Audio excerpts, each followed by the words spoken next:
Ngayong araw na ito, today as part of our worship gathering, we will administer afterwards to 2 souls brought by the Lord to saving faith and added to our number. Dadalhin po natin sila sa baptism. Ihaharap natin sa kongregasyon, before witnesses and before God, ang kanilang pagpapasakop sa gawain ng bautismo. Last Sunday, we have heard a message about the sacraments which included baptism. And today, I want to add more to that message. Please open your Bibles with me to Romans chapter 6, and let us read 1 to 14, although our text truly begins with verse 3. But to get the context, let us read Romans 6, 1 to 14. What shall we say then? Are we to continue in sin that grace may abound? By no means. How can we who died to sin still live in it? Do you not know that all of us who have been baptized into Christ Jesus, were baptized into his death? We were buried therefore with him by baptism into death, in order that just as Christ was raised from the dead by the glory of the Father, we too might walk in the newness of life. For if we have been united with him in a death like his, we shall certainly be united with him in a resurrection like his. We know that our old self was crucified with him in order that the body of sin might be brought to nothing, so that we would no longer be enslaved to sin. For one who has died has been set free from sin. Now if we have died with Christ, we believe that we will also live with him.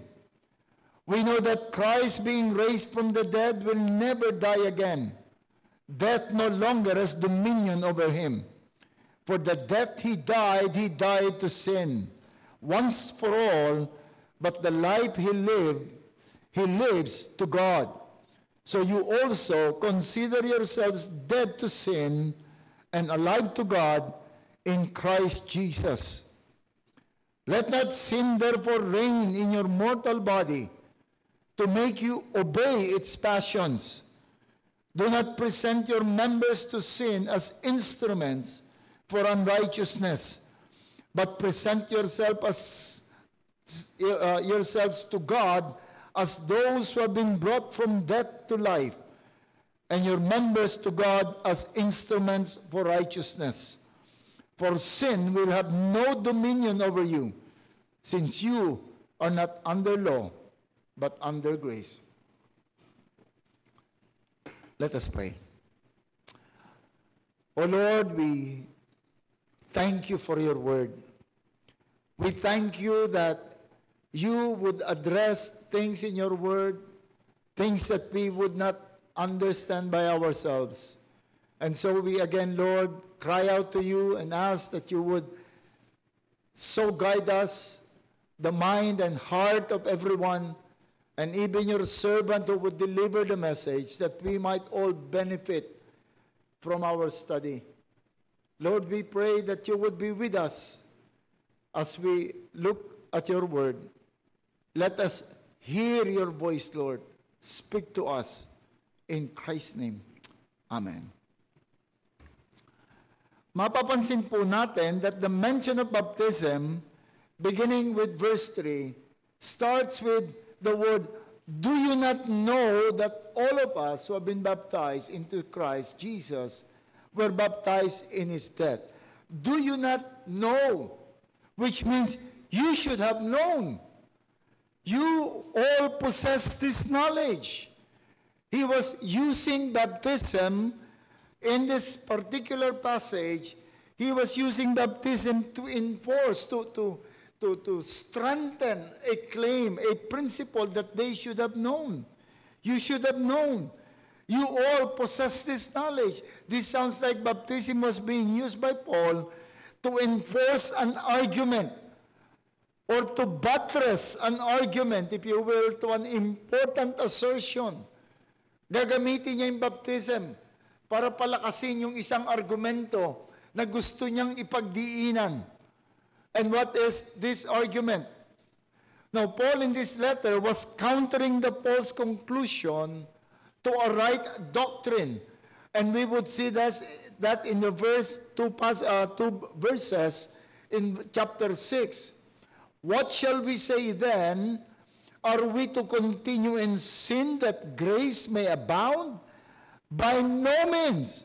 How can you who died to sin still live in it? That was the argument that he was asserting, that he was telling them. And now he's going to reinforce or enforce or buttress that assertion by the act of baptism.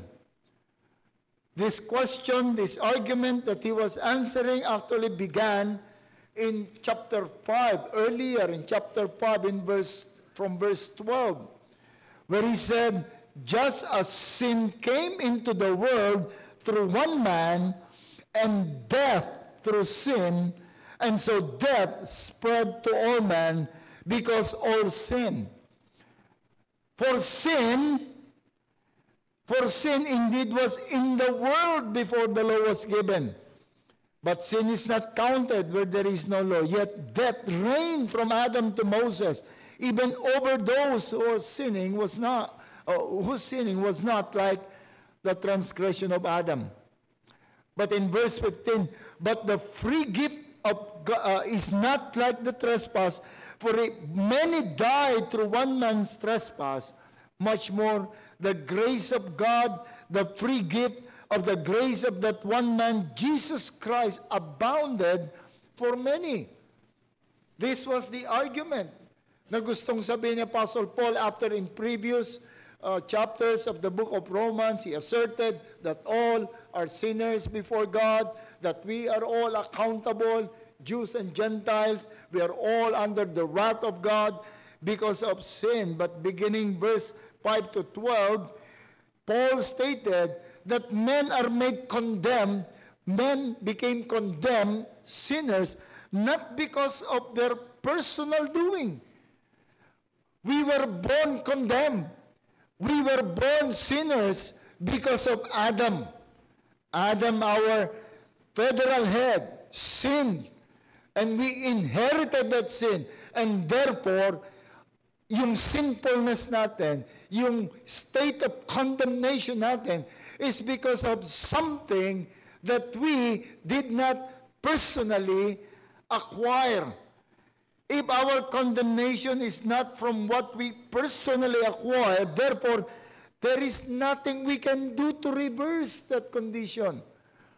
We were born condemned already, condemned sinners. There is nothing we can do because in the first place, hindi naman natin personal act yung naging condemnation na ito sa atin. Our condemnation is not from us that we personally acquire, and therefore there is nothing we can do to reverse. And yet, but then, the righteousness is also not personally acquired, but something given to us through Jesus Christ. Therefore, we cannot nullify, we cannot cancel, we cannot destroy that righteousness. Nakita niyo yung logic? Naging condemned ka because of the act of Adam. Adam sinned, we all sinned. What can you do about that? You cannot erase Adam. You cannot take away yourself from Adam. And therefore, there is nothing we can do to take us away from that kind of condemnation. But on the other hand, the righteousness that became the basis of God accepting you as a sinner is also not because of your personal doing. It is the act of one man, Jesus Christ. living a holy life and dying on the cross and giving all the benefit to us who believe. And therefore, if we cannot erase what Adam did, neither can we take away or destroy or nullify what Jesus Christ has done. Hindi pwede. You cannot erase Christ. You cannot eliminate Christ. You cannot ruin the righteousness of Christ. So how can you ruin your own righteousness, which is in Christ? So ito yung argument. And with this kind of argument, the logical conclusion therefore, kasi nung condemn ka kay Adam, kahit magpakabuti ka, magpakabait ka, gawin mo lahat ng mabuti, it's still filthy rag because you are already condemned. And in the righteousness na bigay ng ating Panginoon, also, you cannot do anything to ruin that righteousness. And therefore, the conclusion is that we can continue sinning and still be saved. Eh sabi mo, Pastor, hindi, ang sabi ng Biblia, yung righteousness namin, hindi galing sa aking sariling gawa, kung ito ay galing sa Panginoon. And therefore, there is nothing I can do. Even my own sin, even my own failings, even my remaining rebellion cannot erase, cannot eliminate, cannot cancel out that righteousness.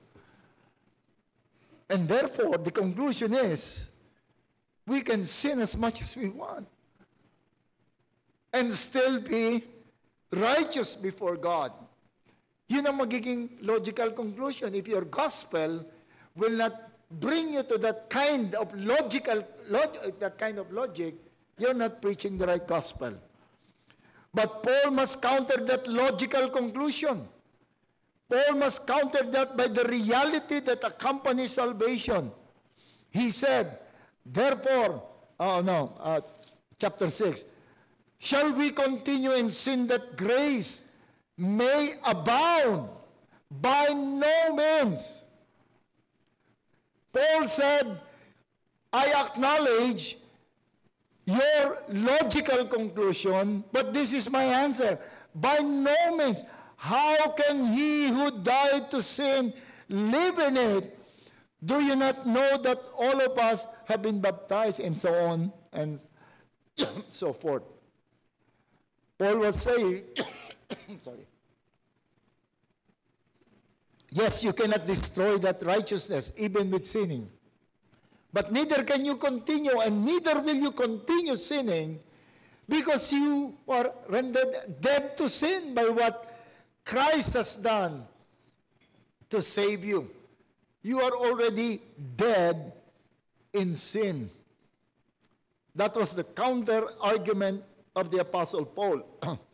And then he used a common experience of all true believers to assert this. And that is baptism. Parang sinabi ni Apostle Paul, hindi pwedeng mangyari yun kasi patay ka na sa kasalanan. Namatay ka na sa kasalanan. You want me to prove to you na patay ka na kasalanan? He said, do you not know? Hindi ba't alam nyo?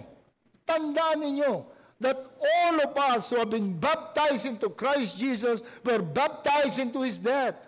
We were buried, therefore, with Him in baptism into His death, in order that just as Christ was raised from the dead by the glory of the Father, we too might walk in the newness of life. He used baptism. It is common to all. It is assumed that all who will be saved will be baptized. And in that baptism, nandun sa loob ng baptism na yon, ang answer doon sa katanungan, can we still continue in sin? So let us discuss this baptism so that pagpunta natin mamaya ron, hindi lang magtatampisaw yung dalawa nating ilalagay doon, kung hindi talagang sila at tayong lahat ay merong malalim na pangunawa at pagpapaalala kung ano ang bautismo. So let us look at the biblical concept of baptism according to this. In baptism, several things is said to have been done to the candidate of baptism. Several things have been done. One is that the person is immersed. The person is immersed. Do you not know that all of us who have been baptized. That's the word immersion, the word baptized. When a person is baptized, he is immersed. You know, the word baptism or baptize is not an English word. There is no such word in the English language as baptism or baptize.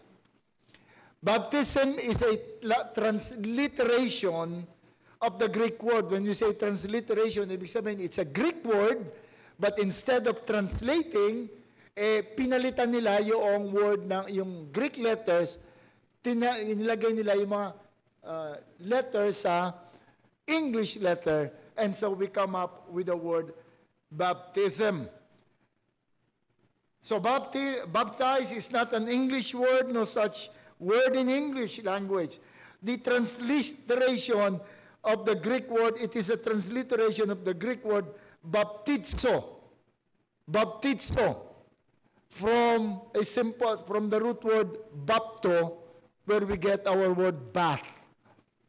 It's bapto. The ancient Greek has two ways of cleansing a solid. Meron silang dalawang paraan ng paglilinis at paghuhugas na ina-adapt din naman natin. One is by pouring water onto a solid. And the other one is dipping or immersing the solid into the liquid. Ganun din naman tayo, di ba? We take showers, and some of us merong luxury ng bath. When we have showers, bayaan mong umagos sa iyo yung liquid. Pero pagka may bathtub ka, lulubog ka doon sa bathtub. So dalawa ang paraan ng mga Griego ng kanilang paglilinis ng katawan o ng anumang bagay. When they cleanse by pouring water, their term for that is rantizo. From the word ranto, where we get our word rain. So ranto. When they describe, when they immerse, pagka binubuhusan lang o winiwisikan, they rantize. Rantizo yung kanilang naging experience. But when they immerse in water, instead of pouring, they call it baptizo. So you are either rantized or baptized. When they describe this religious ritual where water is involved, the word that the Greek writers use under the inspiration of the Holy Spirit is the word baptizo. Baptizo literally means immersion. That is immersion in water. If they meant sprinkling or pouring, they would have used rantizo. And when the English Bible was made, they did not translate baptizo, but they simply transliterate. If they so decide to translate it, there would only be one or two, at least two English words that they can use. Immersed or dip. And therefore, passages would using the word baptize would sound this way: repent and be immersed. Repent and be dipped. Yun talaga. But instead of translating, sinulat nila yung transliteration. This mention was not just, itong immersion na to, however, is not just immersion in water. There is a higher and greater significance. When one is immersed in water, he is also said to be what? Ang sabi rito, do you not know that all of us who have been baptized into Christ Jesus were baptized into his death? What we see is the immersion in water, but what happened is not only the immersion in water, but the immersion in Christ. The dipping in Christ did not simply say baptized in Christ or baptized in his death, meaning on the merit of Christ, but baptized into. Ito yung matagal na pinagtatalunan nila, itong dalawang preposition na ito. One preposition is and, meaning in behalf or in the sphere of, and the other one is into, eis, meaning it describes a movement. It describes a movement. Eis, the regular meaning, denotes movement, bringing something into something. Ibig sabihin, when I put a something into the bag, I ease into the bag. I put it into the bag. It's a movement, placing something into something. That is the common, regular use of the preposition eis. But some linguists said it simply means in the sphere. Lenski, a very renowned commentator, is of this argument that to be baptized into could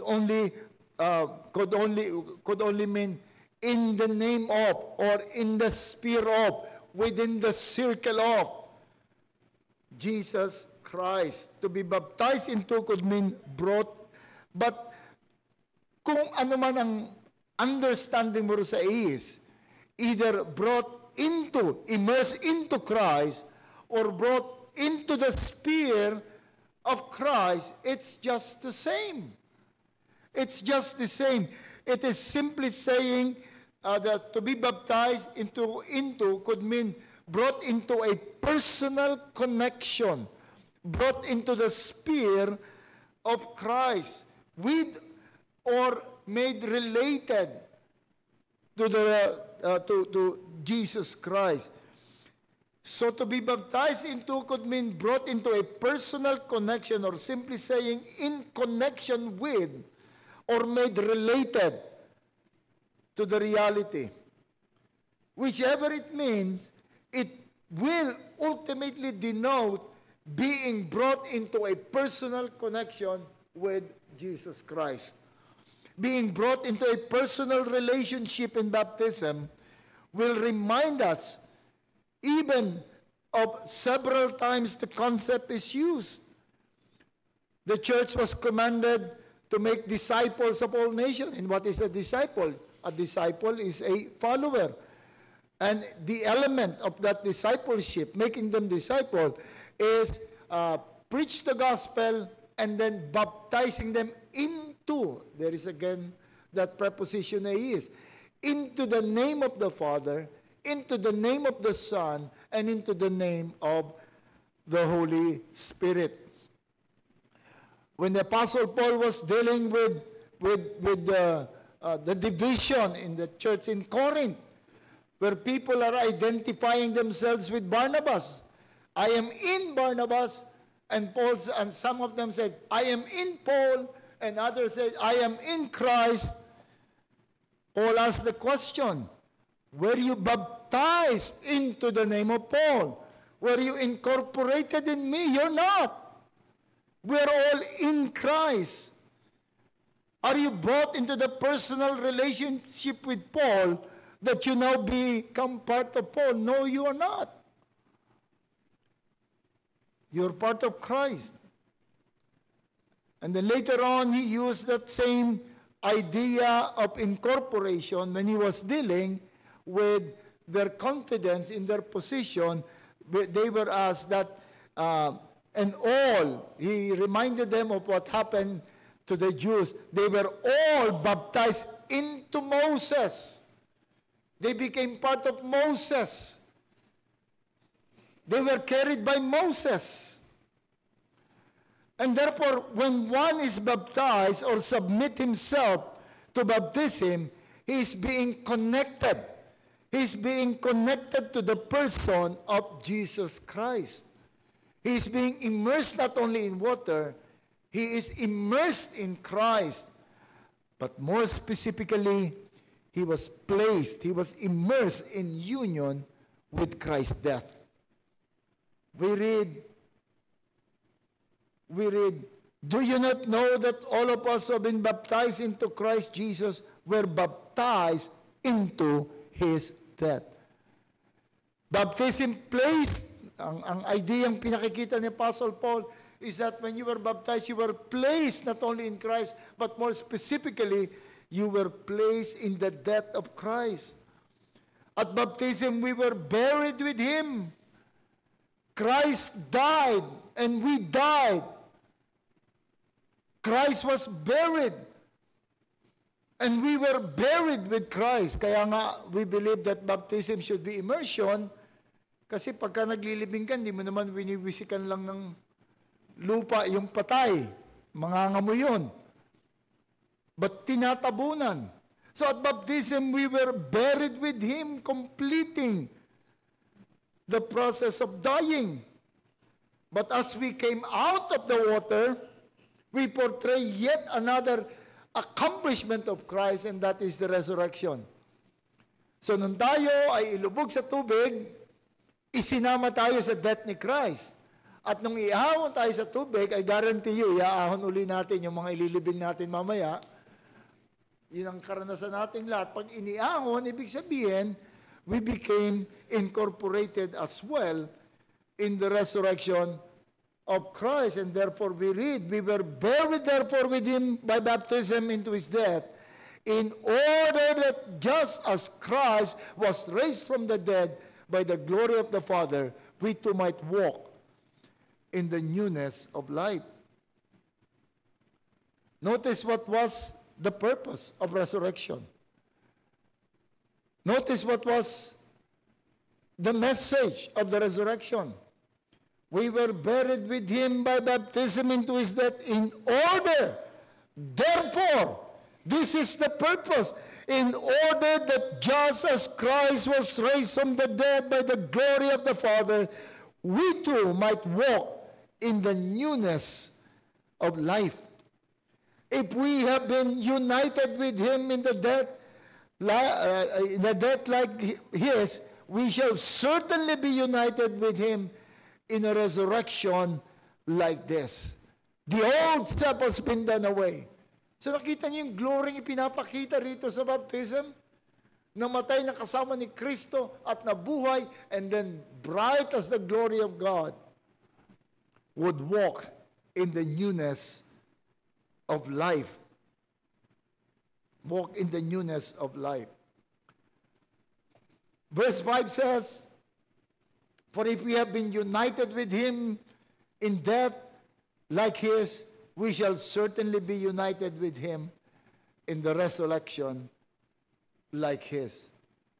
As true believers are in Christ and united with Christ in His death, the connection being very close and inseparable, it follows that we are included in the purpose.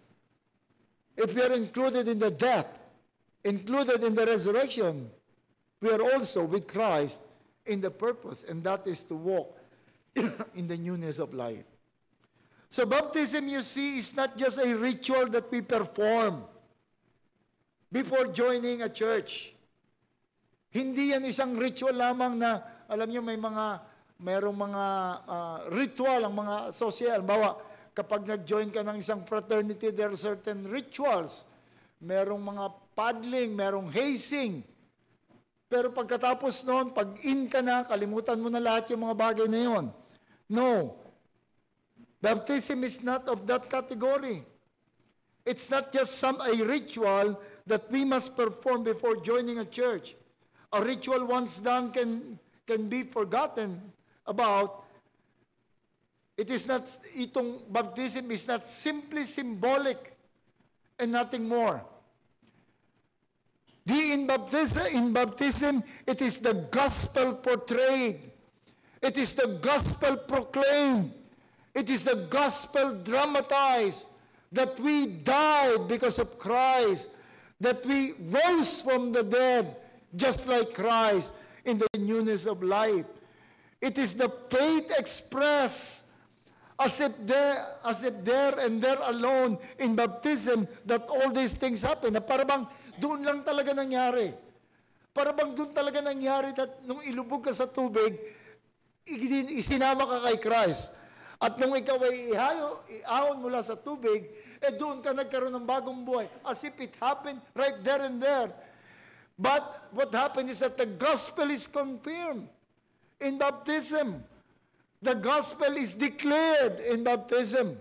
declared by the candidate and declared by the church. It connects Christ, our wonderful Savior, to those who were the object of that great salvation. We were watching in baptism what happened to Christ, the plan of Christ for redemption. And then those who would join in baptism is connected to that accomplishment of Christ. The gospel is confirmed. The gospel is declared. At baptism, we do not only proclaim the gospel, but declare our faith. There is a big difference by simply proclaiming the gospel. It's not only a proclamation of the gospel. It is a confirmation that, yes, that's me. Yes, that was my experience in Christ. At baptism, the administering church, likewise, is confirming that reality.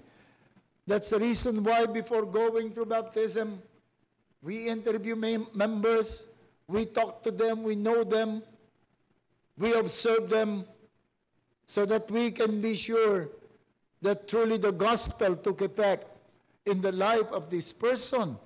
So at baptism, we do not only proclaim the gospel, we do not only declare the gospel, but the baptizing, the administering church is confirming that reality. Our confession, in fact, states that that baptism functions primarily as a sign unto the believer. Lagi nating kinikilalang baptism as the candidate declaring his salvation. But our confession said that it is a primary sign unto the believer. Baptism is primarily a powerful statement made by God through the church that I have saved this person. It is a statement of God. It is the confirmation of God through the church that indeed, when my son died, this person died with him. This person was buried with him. And this person rose again from the dead to the newness of life. It is the confirmation of the church. We are not just watching. We are being representatives of God, proclaiming this reality. The command about baptism is always passive, commanded to the church. Wala pong inutusan ng Panginoon na baptize yourself or assume baptism. It is always passive. It is commanded to the church. And the candidate is simply to submit to the act of the church.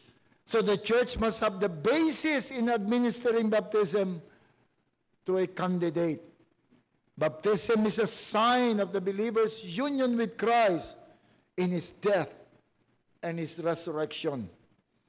It is, according to our confession, a sign of his fellowship with him in his death and resurrection, of his being engrafted into it. So nakita niyo kung gaano ka-glorious, both from the perspective of the one being baptized and from the church. In baptism, a new disciple is plunged beneath the water and then lifted up again. This is the picture of death and burial and resurrection. It confirms the amazing reality that believers have died with Christ, been buried with Christ, and resurrected with Christ. It is no surprise that baptism is selected as the picture which represents the essence of Christian discipleship. Because because when we speak of biblical doctrines of believers' union with Christ, we are all at the very heart of the Christian gospel. Kaya yung baptism, napaka-importante. So what should be the proper response and attitude of everyone in a work like this of baptism? Unang-una, both the church, but more specifically, yung tao na ibabaptize, the first attitude that he must possess is a commitment to a life of holiness. It is a declaration of commitment to a life of holiness. If at baptism, I declare having died with Christ, then I declare that I am now severed from sin, because that was the meaning of the death of Christ. If we have been united with Him in a death like His, we shall certainly be united with Him in the resurrection like His. We know that our old self was crucified with Him in order that the body of sin might be brought to nothing, that we would no longer be enslaved to sin. That's what we declare at baptism, that we died to sin. The word death, thanatos, simply means severance or separation. Physical death is the separation of the body with the spirit. Kapag namatay ka, your body would leave your spirit would leave the body. Spiritual death is the separation of the person with God. You're spiritually dead. Yung second death, which is in hell, is the eternal separation from God. That's the meaning of the word death. And being dead to sin, which we portray, which we display in baptism, being dead to sin means being separated, being severed radically from sin. Sin is no longer our master. Every true believer who are placed in union with Christ, as portrayed in baptism, has been separated from sin. Radically severed from sin. That's a reality. So when you submit yourself to baptism, we declare that I am severed with sin. I'm separated from sin. I am dead to sin. Sin has no longer have connection with me. He is no longer my master. Sin can no longer rule over my life. Sin can no longer condemn me. He is severed. I am severed from sin. And the church that administers is confirming that. Baptism is a declaration of all these things. Baptism is a declaration. I witness to this reality that I am no longer connected to sin.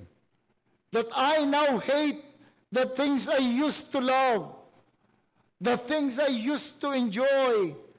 I now abhor sin. I am committed to live a life that is opposite sinning. That we continue in sin. Shall we continue in sin? God forbid. Certainly not. By no means. You are already dead to sin. That's an assertion. You are dead to sin. Not sick, not sleeping, just like what many of you are doing right now, but dead to sin, disconnected, pulled apart from sin. That's what you are if you submit yourself to baptism. That you are determined to pursue holy living. Alam nyo ngayon, ang baptism at ang church membership, naging ano na lang eh. Naging parang sa church na lang, ay Christian ako, paano mo nalaman Christian ka? Uma-attend ako ng church, may ginagawa kaming ganito, masaya kami rin sa church, may program kaming ganito, Christian ako. But baptism, the teaching of baptism is saying that to be a Christian is to be dead to sin, to be severed from sin, to pursue a life of holiness. Now, it does not mean, however, that we need to be totally evil and then suddenly stop evil, being evil. Kung talagang radical severance. Kasi hindi naman, iba-iba naman yung ating background. Some are converted coming from a well-functioning Christian home. Mga pinalaki in morality, tinuruan ng katotohanan, nag-aral ng salita ng Diyos sa kanilang mga bahay, sa mga iglesia, and therefore they end up living decent lives, having orthodox view. When such is converted, you do not see radical change. Yun nga laging problema ng mga laki sa Christian homes. Akala nila Kristiyano na sila dahil binautismo na ako, uma-attend ako, hindi naman ako masama, wala naman akong bisyo, hindi ako addict, hindi ako lasenggo. May mga taong lumaki sa ganon. But some like me came from ruined life. Many visible evil, visibly sinful. When we got converted, it is very evident that severance from sin became very evident. But you don't have to be like that. You can be decent in your background. Yet both are sinful in heart. Kahit ikaw ay lumaki pa sa isang Christian family, apart from Christ, you are evil in heart. You serve sin. You serve yourself. It would just be a matter of a situation that this sinfulness would be revealed outwardly. Those who are evil are truly evil in heart, beginning with the heart. But both, when converted, either you are from a holy family, when both are converted, they experience in heart the hatred of sin and the love to obey God. That's the difference. That's the difference. You would learn to love God. You would learn to truly hate sin. Hindi lamang yung iniwasan mo na hindi ka naman talaga na pinagdaanan yung mga kasalanan yun. And this is what we confess in baptism. It is what we confess of the radical severance from sin. And so pag-ahon dun sa baptism, we all as a church and the person to be baptized, we are making a vow towards each other that we would strengthen one another, that we would stir up one another to love and good works, that we would help one another to be holy, to be pleasing to God, that we will rebuke if we must, that we would pray for one another, that we would care for one another, so that we would all find that strength and help to truly live holy lives. But then it's not only with regards to our relationship to sin, but baptism is also a commitment to the community of believers. Notice the community tie expressed in baptism. Hindi ito isang individual na utos katulad ng prayer. We all have responsibilities to pray. Notice the community tie is expressed in baptism. You do not baptize yourself, but you simply submitted to the baptism of the church. Without the church, there would be no submission. If you do not recognize the church, there would be no baptism. The church who through baptism declares confirmation of your saving experience in Christ is the one commanded to baptize you. No one is commanded to baptize self, but submit to the baptism of the church. It's always passive. It is never active, yung word na baptism or be baptized. Be baptized or receive baptism. It is the church that is commanded to do the baptism. Go into all the world and preach the gospel, baptizing them. It is always the church who would bring this experience to sinners. Baptism connected us all together. When you become part of the church, you would be part of the church who would confirm others who are coming.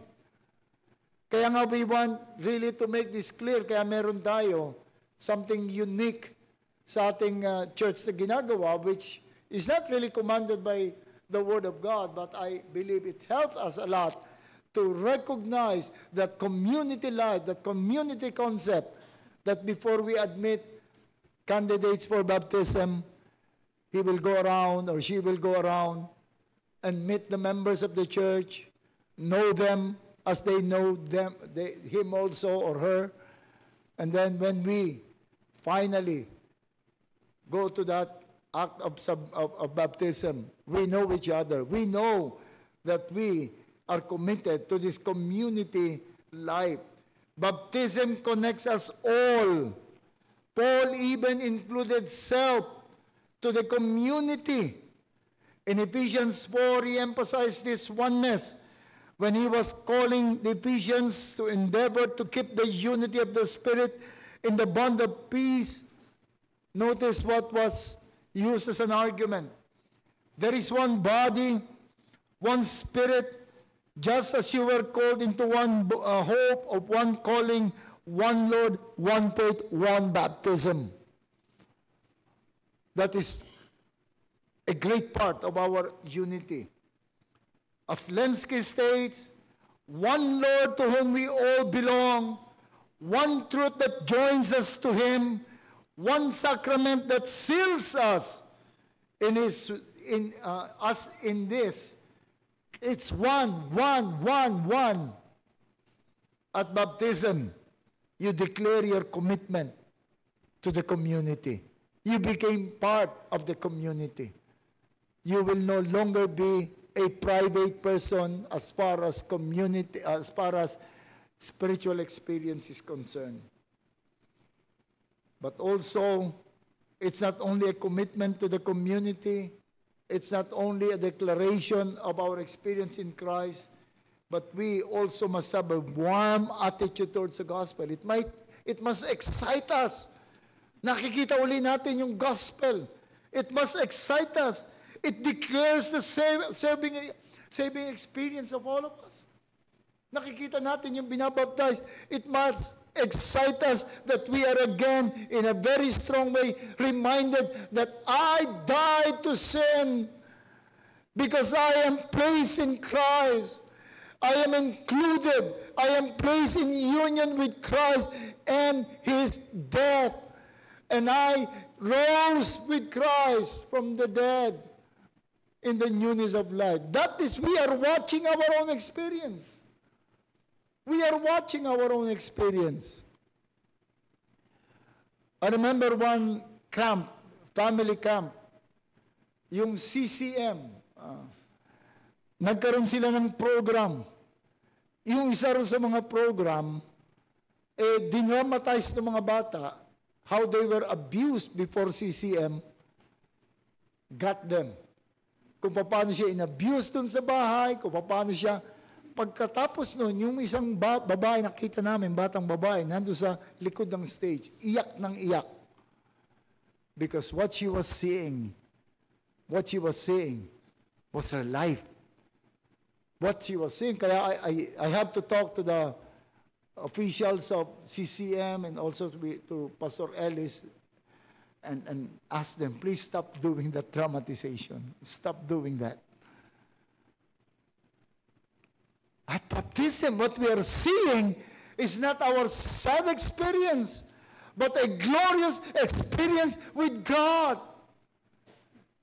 That there is someone who did all for us. And what we did, what happened to us, we were simply placed in union with that someone who died for sin, who died to sin, who rose in the newness of life. We are seeing what we experience. Kaninong puso whose heart will not be warmed by such an experience of a hell-bound sinner placed in Christ, inherited righteousness of Christ, forgiven in Christ, gain hope and inheritance in Christ. That is what baptism should be to all of us. It should excite us.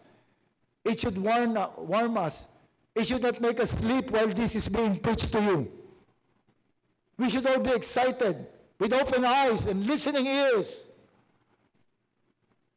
We should be glad that these things is happening to remind us. There should be a rejoicing similar to the rejoicing in heaven. Christ said, that there is much rejoicing in heaven over the salvation of a single soul. We will be watching, we will be witnessing salvation, not only of one soul, but two souls. But more than that, it would remind us of our own salvation. There should be rejoicing similar in heaven, in every baptism. I could not imagine them, some saints in heaven and the angels in heaven, falling asleep while the Lord is saying another one was saved. Another one is joined to Christ. Can you imagine angels falling asleep while this is being discussed? We should fire up our hearts and see the beauty of this. If our attitude is one that is casual, one that is cold, there is something wrong with your spirit. Perhaps you did not prepare your heart for this. Perhaps you did not come to the Lord last night or even in this morning, Lord, I will again witness what happened to me when I got saved. Perhaps you did not spend time thanking God for this. That's why you are cold and without emotion in facing this. Anyone who does not value his participation and being part has a cold heart towards God and towards his people. I could not accept anyone, and I'm worried for those who claim to be part of the church but giving no importance to be witnesses in baptism. The attitude must be, I must be there when it happened. I must rejoice with the church when this will happen. Another question that I want to ask you, if this truly is the picture of the gospel, who consider this as a dramatization of the gospel? Have you prepared your younger children or unbelieving children who would witness? Or you simply say, oh, may babaptize bukas. Did you spend time gathering your family and telling them, tomorrow, somebody would be immersed in water, and do you know the meaning of that? That is what happened to me. That's what happened to every believer in the church. I want you to witness. I want you to be green with envy and desire that someday we should grasp every opportunity for the gospel. And I'm calling those who are yet unbelievers. I want to tell you that you will not just be witnessing a ritual. You will not just be witnessing something that our church has been doing. But you are hearing the voice of God calling you to commit yourself in repentance and faith to the only Savior of sinners, like you. Many of you have heard the gospel many times, but you ignored. Now it will be dramatized before you. If you continue to ignore the call, all this will be evidence against you when judgment comes. Listen to the voice of God. You need the salvation of Christ.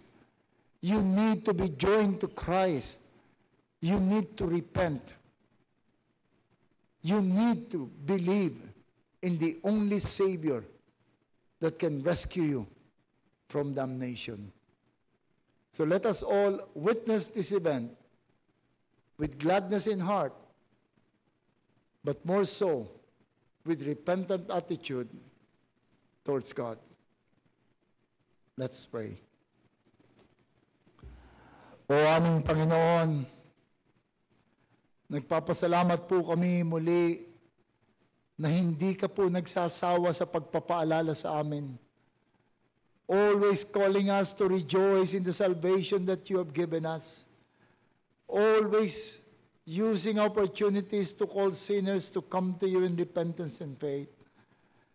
As we administer baptism sa dalawang kaluluwa na iniligtas mo, Lord, we do pray that you would warm our hearts, that you would excite us once more of the reality of the gospel, the reality of salvation, and may your name be truly glorified.